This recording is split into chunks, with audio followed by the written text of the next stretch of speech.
ఈరోజు తెలంగాణ రాష్ట్ర సాధనకు స్ఫూర్తినిచ్చి 60 సంవత్సరాలు తెలంగాణ ఉద్యమం నడవడానికి కారణమైన ఈ పాల్వంచ ప్రాంతం, కొత్తగూడ ప్రాంతం ఈనాడు తెలంగాణ రాష్ట్ర సాధన 60 సంవత్సరాల కలను ఆకాంక్షని నెరవేర్చిన ఆనాటి ప్రధానమంత్రి డాక్టర్ మన్మోహన్ సింగ్ గారి పేరును ఈ పాల్వంచ ప్రాంతం, కొత్తగూడ ప్రాంతానికి పెట్టుకోవడం అంటే 60 సంవత్సరాల తెలంగాణ ప్రజల యొక్క ఆకాంక్ష నెరవేర్చిన డాక్టర్ మన్మోహన్ సింగ్ గారి పేరును ఈ యూనివర్సిటీకి పెట్టుకోవడం ఒక గొప్ప అవకాశం.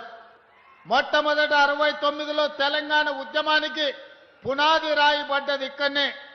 2004 నుంచి 2014 వరకు సంక్షోభంలో ఉన్న కేంద్ర ప్రభుత్వాన్ని బాధ్యత చేపట్టి సంక్షోభం నుంచి సంక్షేమం వైపు, అభివృద్ధి నుంచి ఆకాశమంత ఎత్తుకు ఎదగడానికి ప్రధానమంత్రిగా డాక్టర్ మన్మోహన్ సింగ్ గారు బాధ్యత చేపట్టినారు. వారు ప్రధానమంత్రిగా ఉన్నప్పుడే తెలంగాణ రాష్ట్ర ఏర్పాటు ప్రక్రియను పూర్తి చేసి ఈరోజు తెలంగాణ ప్రజల చిరకాల వాంఛను వారు నెరవేర్చారు.